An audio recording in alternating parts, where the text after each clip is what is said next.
Olá pessoal, sejam bem-vindos ao segundo episódio do MWF1. Já foram dois, ou melhor, esse agora é o segundo.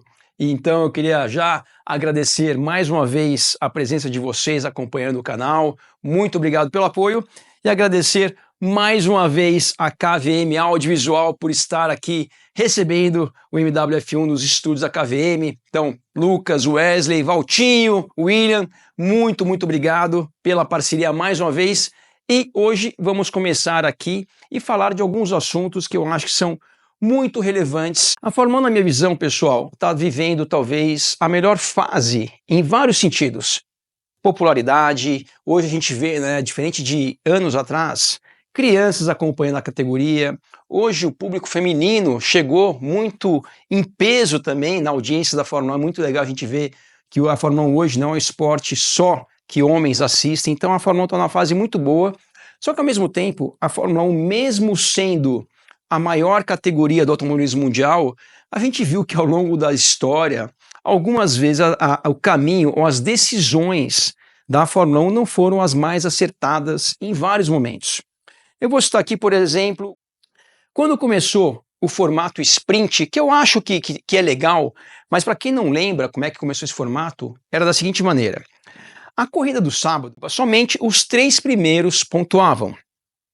E para complementar, o resultado da corrida do sábado era a posição de largada para a corrida do domingo. Então, pessoal, olha como isso não faz o menor sentido. Primeiro, que motivação uma equipe do meio ou do final do pelotão vai ter de entrar numa corrida que a chance de pontuar é praticamente zero? Já começa daí, esse primeiro ponto. Outro ponto. Como que vai ser uma corrida que, se um piloto tenta uma manobra de ultrapassagem, por exemplo, de ir da 10ª para a 9ª colocação, lá no meio do pelotão, e comete um erro, e vai largar em último na corrida que vale ponto. Ou seja, é um risco imenso e um prejuízo muito grande caso não dê certo. E se dá certo, você ganha uma posição que não ganha ponto nenhum e você tem o risco de ficar de fora. Então, realmente, quando algumas formatações da Fórmula 1, a gente vê que algumas não fizeram nenhum sentido. Vou dar outro exemplo aqui atual, que melhorou. A Fórmula 1 tem uma parte do regulamento técnico que é o seguinte, nas corridas sprints. Depois que começava a classificação da corrida sprint, não podia mais mexer no acerto do carro ao longo do final de semana inteiro. Ou seja, se no final de semana, sprint, que tem apenas um treino de 1 hora, se naquele treino, por exemplo, se estivesse chovendo, e dali para frente a pista fosse seca, as equipes tinham que adivinhar um setup para o carro, um acerto para o carro, e se desse errado, não podiam mais mexer no carro para o final de semana inteiro. Isso tem vários problemas. Logo de cara tem o problema da segurança, que às vezes você acerta o carro para a pista seca, começa a chover, você tem que mexer em algumas coisas no carro. Algumas coisas simples, mas você tem que mexer na altura, no alinhamento, na cambagem, e a Fórmula 1 não permitia isso. Hoje, essa regra é um pouco diferente no final de semana em sprint. Você, depois da classificação em sprint, depois da corrida sprint, você pode mexer no acerto do carro para a classificação da corrida regular e ali também você não pode mexer mais para a corrida. Mas são algumas regras que algumas delas não fizeram e não fazem o menor sentido e a Fórmula 1 muitas vezes, na minha visão, cometeu alguns erros da invenção da regra e manter a regra durante um período de tempo. E eu digo isso porque hoje a gente tem uma situação que eu acho que é muito preocupante, que é essa aqui, pessoal. Motores da Fórmula 1 a partir de 2026. Por que eu acho que isso é muito preocupante? Primeiro de tudo, para quem não acompanha a Fórmula 1 tão de perto, os motores atuais da Fórmula 1 são motores híbridos, motores a combustão combinados com motores elétricos. A proporção da potência do motor a combustão para o motor elétrico é mais ou menos parecido com os carros de rua, ou seja, a potência do motor a combustão é mais ou menos 80, 85% da potência total do carro, e o motor elétrico é um complemento.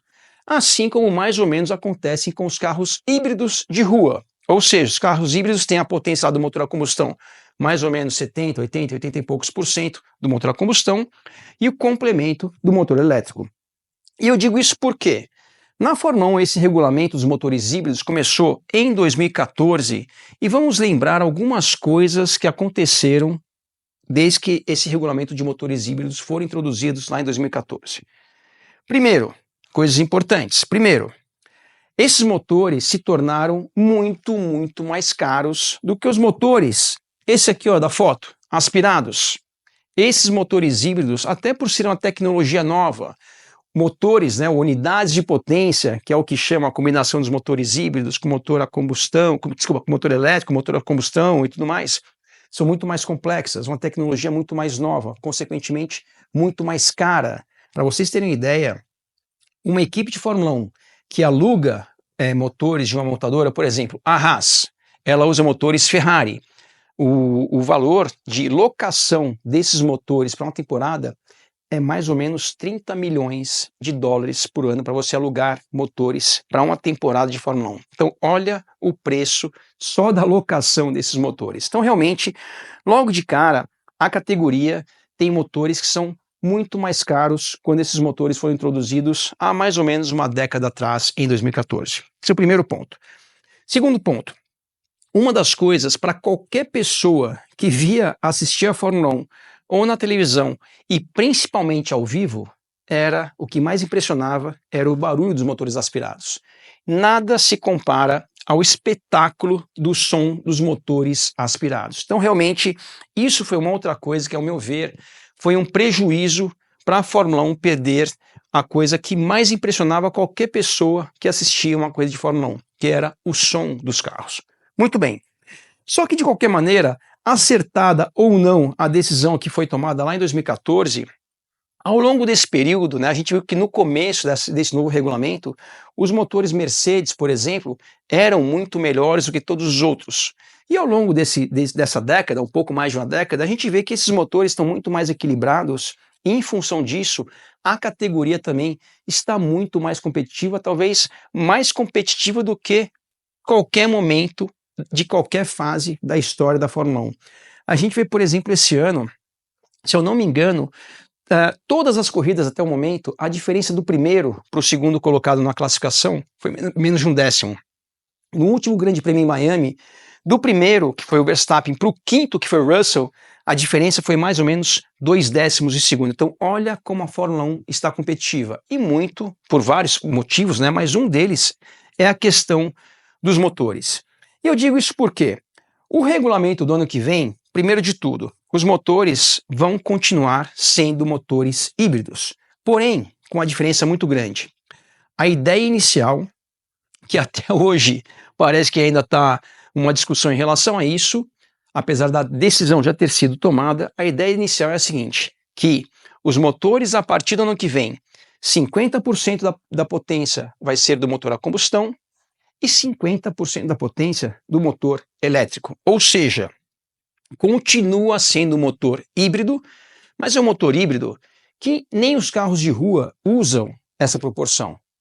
E aí você começa a pensar algo de cara, esse motor é mais a combustão ou mais elétrico? Ele é meio a meio. É difícil até entender como é que se chama um motor desse. Lógico, vai continuar sendo chamado de motores híbridos. Só que realmente é uma coisa muito preocupante. Por quê? Mais uma tecnologia nova pode causar uma disparidade entre os fornecedores de motores, ou seja, pode ser que ano que vem a Mercedes de novo, que é o boato, né, que eu nem sei como é que chegam a essas conclusões, mas dizem que esse motor de 2026 da Mercedes é muito melhor do que todos. Eu não sei de onde tiram esses dados, mas de qualquer maneira pode ter uma disparidade, assim como aconteceu lá em 2014, que de 2014 até ter um certo equilíbrio dentro da Fórmula 1 demorou, sei lá, 5, 6, 7 anos. A primeira temporada que foi equilibrada a partir de 2014 foi de 2021, ou seja, 7 anos depois. Demorou 7 anos, quase uma década, para a Fórmula 1 começar a ser competitiva. E hoje, como eu falei, talvez esteja na fase mais competitiva da história da Fórmula 1. Então, pessoal, eu acho que é um caminho muito perigoso. E a gente vê, né, que várias pessoas do mundo da Fórmula 1 contestaram muito essa mudança. E muitos deles até falaram a seguinte coisa: vamos voltar para os motores aspirados. Volta o espetáculo do som dos carros, motores muito mais simples, dá para ter os motores aspirados, assim como os turbos ou os híbridos também, com combustíveis sustentáveis, com combustíveis limpos, vamos falar assim. Então, realmente, é uma das coisas que foram cogitadas ao longo desse ano, porque realmente eu acho que muitas pessoas do próprio mundo da Fórmula 1 estão muito preocupadas com essa transição a partir do ano que vem. E, mais uma vez, lembrando, principalmente pelo fato da fase atual da Fórmula 1 estar muito boa, muito competitiva. Ou seja, para que colocar em risco uma série de coisas, dentre elas o espetáculo que a Fórmula 1 vem criando ao longo, principalmente dos últimos anos, e principalmente esse ano, que a gente vê que realmente a Fórmula 1 está muito equilibrada. Lógico, a McLaren nesse momento está um pouco à frente, mas a gente vê a Red Bull ganhando corrida, a gente vê a Mercedes de vez em quando lá na frente, ou seja, eu não sei se é o momento para trocar. Agora, o que eu vejo é que a própria Fórmula 1 não está tão certa dessa rota que eles estão tomando, até porque já foi divulgado que esse regulamento, que vai começar ano que vem, 2026, ele vai durar até 2030 só, ou seja, 4 anos. Pessoal, essa regra atual começou em 2014, já faz mais de uma década. E para mim, quando lança um regulamento que tem uma data de validade tão curta, é porque realmente a Fórmula 1, nem ela mesma, está certa que esse é o melhor caminho. Agora, qual que é a explicação, qual que é a justificativa para estar indo por esse caminho? É a seguinte: as montadoras, que eu não sei se são todas, eu acho que algumas delas não têm essa mesma visão, mas aparentemente as montadoras que estão decidindo qual que é o tipo de motor a partir do ano que vem. Quem são as montadoras? Hoje a gente tem Ferrari, Mercedes, Honda e só. E a partir do ano que vem vai ser Audi, porque a Renault vai deixar de fazer motor ano que vem. Então são 4 as montadoras e a Chevrolet vai começar ano que vem, mas vai começar a ter motor próprio só a partir de 2029 e eu vou falar sobre isso daqui a pouco. Então, quando você tem uma regra com uma data de vencimento, de validade tão curta, eu acho que ela é muito curta porque a própria Fórmula 1 deve estar muito preocupado se isso vai funcionar ou não. Então, realmente, eu não entendo. Agora, como eu falei agora há pouco, a justificativa por ser assim é porque as montadoras querem ir por esse caminho. E aí eu me pergunto, será que as montadoras, primeiro de tudo, tem que ser elas que dão as cartas em relação ao caminho que a Fórmula 1 segue? Será o que as montadoras querem é o melhor para a Fórmula 1? Talvez seja melhor para elas na cabeça dessas montadoras, mas será que é o melhor caminho para a categoria Fórmula 1, para o esporte? Eu realmente tenho minhas dúvidas, até porque eu vou fazer aqui agora passar pelas montadoras e vou começar aqui a explicar o porquê. Primeiro de tudo, Ferrari. Ferrari, uma montadora. Ferrari é uma equipe que está na Fórmula 1 desde o início da Fórmula 1. E por que eu digo isso? Por que eu digo que a Ferrari está desde o início da Fórmula 1 até os dias de hoje? A gente viu que ao longo da história, todas as montadoras que já estiveram na Fórmula 1, elas entram e elas saem. Mercedes já entrou, já saiu. Honda já entrou, já saiu. Renault já entrou, já saiu. Toyota já entrou, já saiu. Peugeot já entrou, já saiu. Lamborghini, Yamaha, todas, com exceção da Ferrari que sempre esteve aí. E eu digo isso por quê? Porque deixar essa decisão na mão das montadoras, eu acho muito perigoso, porque, de novo, às vezes o que é bom para a montadora não é bom para a categoria. E se não funcionar esse regulamento de 2026, por exemplo, para qualquer montadora é muito mais fácil fazer a seguinte coisa: bom, não deu certo, o negócio não ficou bom, vou embora do esporte. A montadora entra e sai, a Fórmula 1 fica, as equipes ficam. Então realmente é por isso que, na minha opinião, essa decisão não deveria ficar na mão dos fornecedores ou das montadoras de motores que hoje estão na Fórmula 1. E sim, uma coisa decidida pela categoria e que veja o lado, mais do que tudo, da categoria, e não de uma montadora A, B ou C. Mas vamos aqui passar equipe por equipe para vocês verem como essa história fica ainda um pouco mais estranha em relação a esse tema. Vamos lá. Ferrari. Motor Ferrari, carro Ferrari, obviamente uma situação simples de entender. Vamos para a próxima aqui. Mercedes. Também a montadora, equipe oficial Mercedes, que usa o quê? Motores Mercedes. Parece óbvio, né? Mas vocês vão ver que isso não é tão óbvio assim. Passar para o próximo caso aqui. Já começa a ficar um pouco diferente ou bastante diferente. Red Bull. Red Bull não é montadora. Red Bull faz o quê? Energéticos. Bom, eu tomo Red Bull de vez em quando para dar aquela acordada. A Red Bull não fabrica carro. A Red Bull não é montadora. Ou seja, por que o motor da equipe Red Bull, que não tem nada a ver com segmento automotivo, tem que estar com o que a Honda, a Ford, seja o motor que for andar na Red Bull quer? A Red Bull, só uma pequena, né, uma correção, um complemento. A Red Bull não é uma montadora, a Red Bull fez um carro. Aquele carro desenhado pelo Adrian Newey no passado, um carro espetacular, mas é um único carro, deve ter feito aí umas 10, sei lá quantas unidades, um carro, um hipercarro, mas não é uma montadora, não é uma fábrica de carros. Então, eu acho que, diferente da Mercedes, da Ferrari, que são montadoras e fábricas de carro, a Red Bull é uma equipe de Fórmula 1. Ela faz energético, mas aqui na Fórmula 1, ela é simplesmente uma equipe de Fórmula 1. Para a próxima aqui, ó. Williams é a mesma situação da Red Bull, é uma equipe de Fórmula 1. A Williams não fabrica carro, não fabrica motor, não fabrica nada do setor automotivo, é simplesmente uma equipe de Fórmula 1. Ou seja, eu acho que é muito mais importante olhar o lado das equipes do que das montadoras que, mais uma vez, entram e saem. Passar para mais uma equipe aqui. Sauber. Sauber a gente sabe que ano que vem vai ser Audi, mas vamos pegar a Sauber, a história da Sauber até 2025. Uma equipe de Fórmula 1, não fabrica nem carro, nem motor, nem nada, ou seja, somente uma equipe de Fórmula 1. A mesma coisa a Haas. A Haas é uma empresa de maquinários, de automação, tá, mas a Haas na Fórmula 1 é uma equipe, não é uma montadora de carro, não fabrica nem carros e nem motores, assim como a Racing Bulls, também a equipe B da Fórmula 1, a equipe júnior da Fórmula 1, também não fabrica nem carro, nem motor, é uma equipe que veio lá da Minardi, até por isso, até esses dias estava lá ainda em Faenza, na Itália, mas não é uma fabricante de motores ou de carros.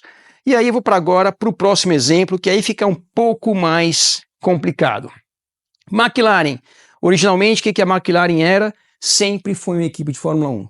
Dos anos 90 para cá, começou também a fazer carros. Carros, inclusive, espetaculares. Desde aquele primeiro McLaren que tinha um banco no meio lá, que para mim é um dos mais bonitos, até os carros atuais da McLaren. Carros sensacionais, carros lindos, maravilhosos, mas por que eu estou falando em relação à McLaren, que muda de novo um pouco o cenário? A McLaren é uma equipe de Fórmula 1, a McLaren fabrica carros, mas o motor que está nessa McLaren não é feito pela McLaren, é um motor Mercedes. Muda um pouco de figura, né? Vamos para a próxima aqui. Alpine. A Alpine, como vocês sabem, a Alpine é a equipe da Renault, é a antiga equipe Renault que hoje só mudou de nome, e a Alpine, a partir do ano que vem, vai utilizar motores Mercedes, ou seja, um carro de uma marca andando com motor de outra marca. Aí vocês podem pensar, tá, mas isso é alguma estratégia de marketing ou qualquer coisa assim? Não.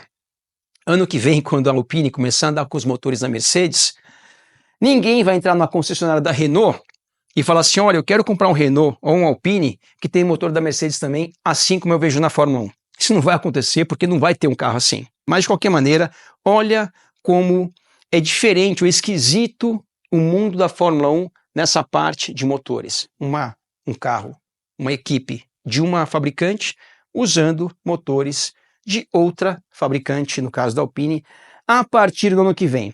Temos mais exemplos parecidos com esse? Temos aqui a equipe Aston Martin, uma outra montadora, fabricante de carros espetaculares também, tem SUV, tem carro esportivo, tem de tudo, todos um mais bonito do que o outro, mas a Aston Martin na Fórmula 1 hoje usa motores da Mercedes e a partir do ano que vem vai utilizar motores da Honda, ou seja, mais uma fabricante, mais uma marca, mais uma equipe de Fórmula 1, que é uma marca de carros que não utiliza seus próprios motores e utiliza motores de outras montadoras, no caso da Aston Martin, vai utilizar motores da Honda. Vamos para a próxima aqui, a equipe Cadillac. Cadillac, para quem não sabe, né, a Cadillac é do grupo GM, a equipe do grupo Chevrolet. A Cadillac é uma equipe que vai estrear ano que vem na Fórmula 1, depois de uma novela muito grande, né, que tem muito a ver com a história do Michael Andretti, da equipe Andretti, que queria ir para a Fórmula 1 e não deixaram. Mas enfim, vamos falar do que estamos falando no momento. Cadillac vai estrear na Fórmula 1 ano que vem, como equipe, a equipe da Chevrolet, e vai utilizar motores da Ferrari, ou seja, mais uma montadora que vai utilizar um motor de uma outra montadora. E no caso da Cadillac, especificamente falando, tem uma coisa ainda mais louca. A Cadillac disse que a partir de 2029, lembrando, começa a Cadillac na Fórmula 1 ano que vem, 2026, com motores Ferrari. Então 26, 27, 28, todas essas 3 primeiras temporadas da Cadillac na Fórmula 1 com motores Ferrari. Aí em 2029, a Cadillac disse que vai utilizar o motor próprio, motor feito pela própria Cadillac. Só que em 2029 vão faltar 2 temporadas para o final desse regulamento de motores. Ou seja, eu não consigo entender, também não tenho nada a ver com isso, como que a montadora vai investir uma fortuna para desenvolver um motor e chegar nesse regulamento no 4º ano dele, ou seja, quando as outras montadoras já vão ter lá 3 temporadas nas costas de aprendizado, aí vai chegar no 4º ano e depois de mais um ano vai acabar essa regra e aí sei lá qual que vai ser o próximo regulamento de motores a partir de 2031. Então realmente não consigo entender muito a estratégia da Cadillac, mas quem sou eu para contestar, mas o que é um pouco diferente, é um pouco diferente. E obviamente essas são as montadoras e as equipes que elas estão ligadas na Fórmula 1. Então pessoal, eu realmente fico preocupado, principalmente pela fase da Fórmula 1 estar muito boa, muito competitiva. E para mim, de novo, talvez o que é melhor para as montadoras, talvez não seja melhor para o esporte. E eu, como todos vocês, fãs do esporte, a gente quer ver o esporte crescer e o esporte ganhar. Então, realmente, nesse quesito, eu estou bastante preocupado. E como eu disse agora há pouco, eu acho que o mundo da Fórmula 1, as equipes, todos envolvidos, estão ainda mais preocupados porque a gente vê que ninguém está muito certo dessa rota que estão seguindo. Tanto é que esse regulamento, daqui a 7 meses acaba o ano, e esse regulamento não está 100% definido. Semana passada, por exemplo, eu vi conversas que eles estão querendo mudar a proporção do motor elétrico para o motor a combustão, em vez de ser 50-50, ser 70-30 ou qualquer coisa assim. Por quê? Porque pelas simulações, aparentemente, nesse novo formato, nesse novo regulamento, nas retas, por exemplo, acaba a potência do motor elétrico no meio da reta. Bom, eu falei agora sobre as incoerências, na minha visão, do regulamento técnico dos motores da Fórmula 1. E sem contar, né, tem outro episódio também dessa parte técnica, que são as mudanças para serem adequadas para esse novo regulamento de motores, que são os carros vão ter a abertura da asa móvel na frente, atrás, mas isso precisa de um outro vídeo para explicar. Mas isso também tem a ver com o futuro da Fórmula 1, a partir de 2026. Agora eu vou falar sobre uma mudança desportiva que já está em rigor já há algum tempo, que essa para mim é ainda pior, porque essa não tem como dar certo, essa prejudica demais o esporte, que é a questão desportiva em relação a regras de ultrapassagens na Fórmula 1. Especificamente da Fórmula 1, que escolheu um regulamento, uma regra que é totalmente diferente de outras categorias do automobilismo. Então vamos lá. O que a Fórmula 1 criou? Não sei quem foi o gênio, aparentemente tiveram vários gênios, dentre eles os próprios pilotos da categoria, que eu não sei se foi unanimidade ou se foi um percentual maior que votou em relação a isso, que é o seguinte: agora, quando um piloto está lado a lado em relação ao outro, o que está atacando ou o que está defendendo, é uma regra tão complicada além de tudo, não precisa mais dar espaço de um carro para outro piloto. Ou seja, tem o direito de empurrar esse piloto para fora. Então, mais uma vez, vou repetir. O piloto tem direito de tirar o espaço e, consequentemente, jogar outro piloto para fora. Então, eu trouxe aqui algumas imagens, algumas não tão boas, né? E eu trouxe aqui 3, 4 de um monte de situações dessas que a gente vem vendo aí nos últimos anos. Vou começar com essa aqui, ó. Essa aqui é uma imagem não tão boa para vocês, né? Isso aqui, para quem não sabe onde que é, foi ano passado, no Grande Prêmio do Texas, em Austin, a disputa ali entre Max Verstappen e Lando Norris. Naquela fase da corrida, o Norris atacando o Verstappen e o Verstappen, né, freando sempre muito tarde para tentar defender sua posição e fazendo isso aqui, pessoal, como vocês podem ver, empurrando o Norris para fora da pista. Vou botar uma imagem aqui para vocês.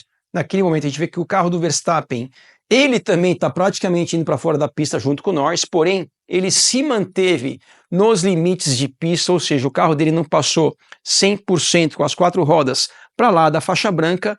Então a regra atual da Fórmula 1 é que numa situação dessas, o Verstappen ali tinha o direito de não deixar espaço nenhum para o Lando Norris nessa ocasião. E por que eu estou enfatizando bem não deixar espaço nenhum?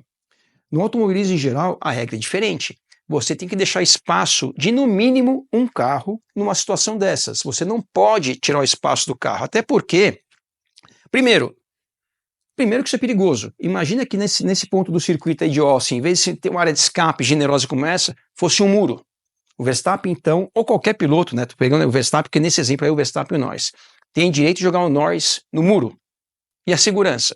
Segunda coisa, pensar na parte desportiva, na parte do espetáculo. No automobilismo em geral, e principalmente na Fórmula 1, a dificuldade de fazer uma ultrapassagem é muito grande nos dias de hoje. Isso vem principalmente pela eficiência que os carros têm. Os carros freiam muito mais próximo das curvas, o carro que vem atrás perde pressão aerodinâmica, ou seja, tem uma série de fatores que prejudica muito uma ultrapassagem. E aí a Fórmula 1 vai lá e inventa uma regra que, fora todas as dificuldades que já existem, você pode jogar o seu concorrente, para fora da pista, tirando espaço dele numa manobra como, por exemplo, essa aqui de Max Verstappen e Lando Norris, que foi empurrado nessa ocasião, ano passado em Austin, para fora da pista, ainda tomou uma penalização. Então, olha a incoerência, pelo menos na minha opinião. Tem outro exemplo aqui, que isso aqui aconteceu em 2022 em Interlagos, numa disputa de Max Verstappen e o nosso querido brasileiro, meio brasileiro, Lewis Hamilton. Aqui, para quem não sabe que ponto do circuito é esse aqui é o oeste do Senna. O Verstappen, como vocês podem ver, estava com o carro praticamente alinhado lado a lado com o Hamilton, e na regra da Fórmula 1, naquela ocasião, se o eixo não estivesse 100% eixo com eixo, roda com roda, o piloto na posição do Hamilton não teria a obrigação de deixar o espaço para o Verstappen nesse ponto do circuito. Ou seja, o Hamilton tinha o direito, pela regra, de entrar ali para a direita e jogar o carro dele em cima do Verstappen, e a consequência ia ser, seja ela qual for.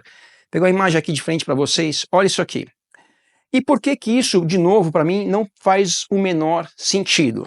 Então tá, o Verstappen, eu não estou defendendo o Verstappen, se fosse ao contrário, seria a mesma coisa. Primeiro, como que um piloto na posição que o Verstappen está ali, voltando a imagem aqui para vocês, vai evitar um choque numa situação dessas? Ele vai desaparecer dali? Não tem como desaparecer. O carro dele não voa.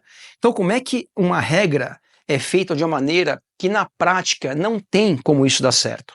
Não tem como o Verstappen desaparecer nesse ponto do circuito, não tem como ele evitar.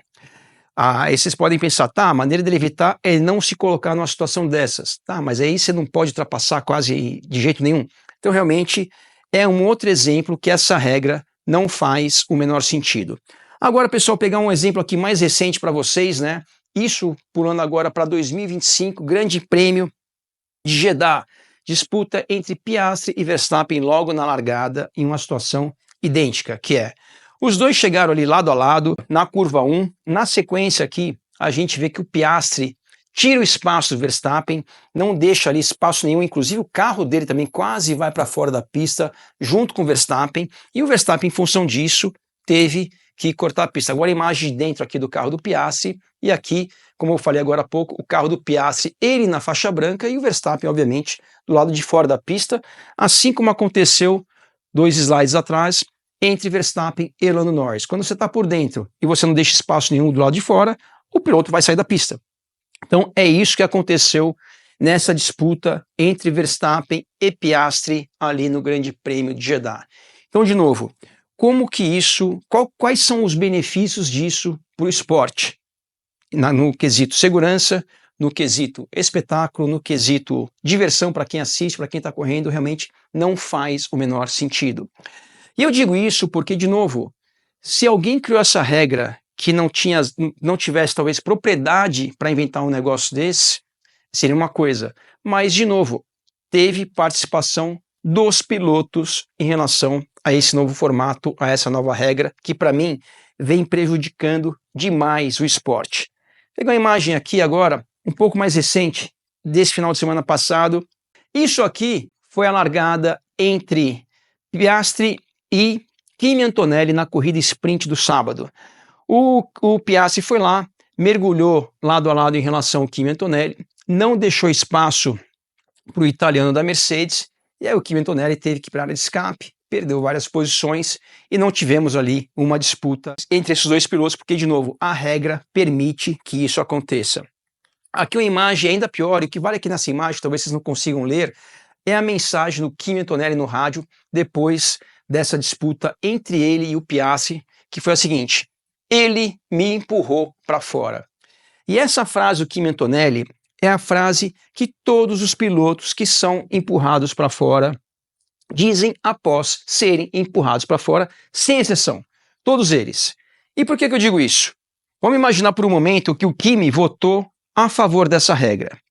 Se eu tô lá e o Kimi fala assim, me empurraram para fora, eu falo assim, meu querido, você que falou que essa regra é boa, então não reclama. De novo, eu não consigo entender, principalmente como que os pilotos que estão lá nos carros, que todos que estão numa situação dessas, como é o caso do Kimi Antonelli, vai reclamar, e tem que reclamar, porque isso não era para ser parte do esporte. Você ser empurrado para fora da pista, o piloto ter o direito de te empurrar para fora da pista sem ser penalizado, prejudica o esporte em todas as frentes. Na segurança, no espetáculo, nas disputas. Então, realmente, eu acho que isso tem sido muito ruim para o esporte e eu espero que em breve eles revejam essas regras, porque não faz o menor sentido e está prejudicando muito o esporte. Agora também usar outros dois exemplos aqui, também do Grande Prêmio de Miami, de situações diferentes com a regra, que de novo não é a regra atual da Fórmula 1, a regra atual da Fórmula 1, mais uma vez, o piloto pode tirar o espaço, ou seja, pode empurrar o outro para fora da corrida, ou para fora da pista, que muitas vezes também acaba sendo fora da corrida. E aqui a gente tem uma disputa entre Carlos Sainz, na tela aqui para vocês, e Leclerc, também em Miami, e a gente vê a seguinte coisa: Leclerc atacando o Carlos Sainz se defendendo, os dois pilotos lado a lado, e eles continuam lado a lado na saída dessa curva, ou seja, o Carlos Sainz não colocou em prática o que a regra atual lhe permite a fazer, que é tirar o espaço do Leclerc. Nesse caso aí, diferente dos exemplos anteriores, nesse caso não tem área de escape, ou seja, se o Carlos Sainz faz isso, ele colocaria o Leclerc no muro, tiraria o Leclerc da corrida, e muitas vezes numa situação dessas, o Leclerc poderia bater e voltar e tirar o próprio Carlos Sainz, e talvez tenha sido esse até o motivo que o Carlos Sainz não exerceu esse direito que ele tem, assim como todos os pilotos da Fórmula 1 atual têm, de tirar o espaço um do outro. Mas, de qualquer maneira, seja pelo motivo que for, o Carlos Sainz não fez isso, e a disputa foi legal, e a disputa continuou, e é isso que a gente quer ver assistindo a corrida, ou também pilotando um carro. A gente quer poder disputar, seja dentro do carro como piloto, seja assistindo a corrida, a gente quer ver uma disputa, e aqui é um exemplo que isso pode ser feito. Trouxe aqui um outro exemplo para vocês. Lewis Hamilton e Ocon na Haas no mesmo final de semana no Grande Prêmio de Miami. Aqui a gente vê o Hamilton atacando o Ocon ali nessa parte do circuito. Nesse slide para frente, o Ocon deu espaço para o Hamilton. Para quem não assistiu a corrida, mesmo sendo um circuito de rua, e nesse ponto do circuito em particular muito apertado, a gente vê que ali o Ocon, por não ter empurrado o Hamilton para fora da pista, eles fizeram ali quase três curvas lado a lado, que é legal, é a disputa, é o espetáculo do esporte. Então realmente ali o Ocon não cumpriu a regra, ou não fez o que ele tem direito na atual regra da Fórmula 1 de empurrar o seu concorrente para fora, e a gente viu essa disputa aí muito legal entre o Hamilton e o Ocon. Então, pessoal, realmente eu acho que esses dois pontos, o futuro do regulamento de motores da Fórmula 1, muito preocupante, a regra atual do regulamento desportivo no quesito ultrapassagem da Fórmula 1, muito ruim, mas de qualquer maneira, essa é apenas minha opinião, mas mais importante do que tudo, esse final de semana vai ter o Grande Prêmio de Imola, na Itália, a primeira corrida da fase europeia da Fórmula 1, muitas equipes trazendo atualizações, Ferrari correndo em casa depois de de um início de temporada muito ruim. Vamos ver se pelo menos em casa a Ferrari consegue se reencontrar. E eu, mais uma vez, agradeço muito a companhia de vocês. Vejo vocês nesse final de semana na transmissão da Band, com o Sérgio Maurício, com toda a turma da Band na Fórmula 1 do Grande Prêmio de Imola. E mais uma vez, KVM, muito obrigado pela parceria. Tamo junto e a gente se vê semana que vem para falar tudo o que aconteceu no Grande Prêmio de Imola. Um grande abraço e até lá!